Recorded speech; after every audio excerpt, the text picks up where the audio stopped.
जय श्री मदन मोहन जी। दोस्तों, जय श्री कृष्णा। आज हम बात करेंगे कौन थे वेद व्यास जी और इनका जन्म कैसे हुआ। वेद व्यास जी बहुत ही महान वेद व्यास थे। वेद व्यास कोई नाम नहीं था उनका, यह एक उपाधि होती है। और वेद व्यास जी 28वें वेद व्यास थे। जिसने वेदों का अध्ययन कर लिया है वही वेद व्यास कहलाता है। वेद व्यास जी का नाम कृष्ण द्वापायन था। उनकी माता सत्यवती थी तथा पिता पराशर ऋषि थे। उनका जन्म कुछ इस प्रकार हुआ था कि एक बार भीष्म पितामह की सौतेली माँ देवी सत्यवती और शांतनु जी की महाराज शांतनु जो हस्तिनापुर के राजा थे, उनकी दूसरी पत्नी महारानी सत्यवती जब कुंवारी थीं तब वे एक राजा की पुत्री थीं। परंतु उनके शरीर से ऐसी बदबू आती थी कि उनके पिता ने उन्हें अपने पास नहीं रखा था और एक मछुआरे को दे दिया था। मछुआरा ही उनका पालन पोषण करता था।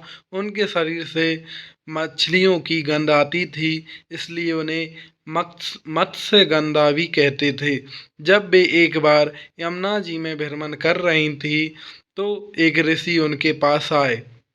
जब ऋषि उनके पास आए, ऋषि ने उनसे कहा कि तुम मुझे यह नदी पार करा दो। तो सत्यवती जी ने कहा कि मैं अभी नाव पार नहीं करा सकती, ज़्यादा अंधेरा हो गया है, अब मैं घर जा रही हूँ। पर ऋषि के कहने पर वे चली गईं, क्योंकि घर पर भी वे ज़्यादा खुशी नहीं रहती थीं। जो उसके शरीर से बदबू आती थी उसके कारण उन्हें कोई ज़्यादा भाव नहीं देता था।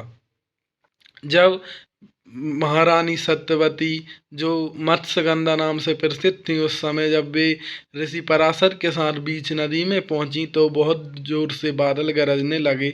ऋषि पराशर ने देखा कि कुछ ऐसे नक्षत्र बने हैं जिससे उस समय हुआ बालक बहुत ही प्रसिद्ध होगा, ज्ञानवान होगा। ऋषि पराशर ने कहा कि हमारे संगम से एक दिव्य पुत्र की उत्पत्ति होगी। तो सत्यवती ने कहा कि मेरे शरीर से तो बदबू आती है। तो ऋषि पराशर ने कहा मैं तुम्हारे इस शरीर की बदबू को हटा दूंगा। ऋषि पराशर ने उनके शरीर को एक दिव्य सुगंध दी और उनके शरीर से जब उनके शरीर से दिव्य सुगंध आने लगी तो ऋषि पराशर और उनके बीच में संगम हुआ। जिस संगम से एक दिव्य व्यक्ति का जन्म हुआ वही वेद व्यास कहलाए। वेद व्यास जी को अपने जन्म के उपरांत ही यमुना जी में बहा दिया। ऋषि पराशर ने फिर से सत्यवती को कुंवारा कर दिया और वे चले गए। तब वेद व्यास जी यमुना जी में जन्म के उपरांत ही बहा दिया था, इसलिए उनका नाम द्वापायन भी पड़ा। वेद व्यास जी बहुत ही ज्ञानी थे। वे ही उस काल के सबसे महाज्ञानी पुरुष थे। वेद व्यास जी ने ही 18 पुराणों की रचना की है। उन्होंने ही विशाल महाकाव्य महाभारत की भी रचना की है। गणेश जी ने महाभारत को लिखा था और वेद व्यास जी ने महाभारत का वर्णन किया था।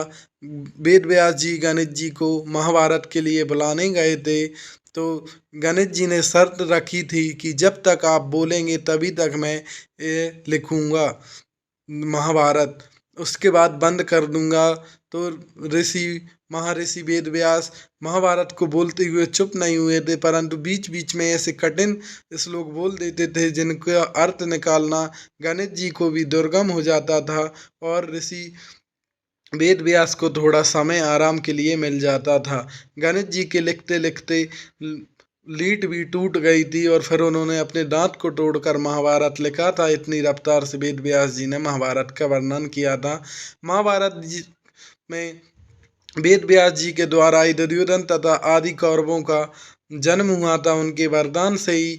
और वेद व्यास जी के वरदान से ही सत्यवती के पुत्रों के पुत्र धृतराष्ट्र तथा पांडु और वेद व्यास का भी जन्म हुआ था। और वेद व्यास जी के द्वारा ही पांडु, धृतराष्ट्र तथा विदुर जी का जन्म हुआ था।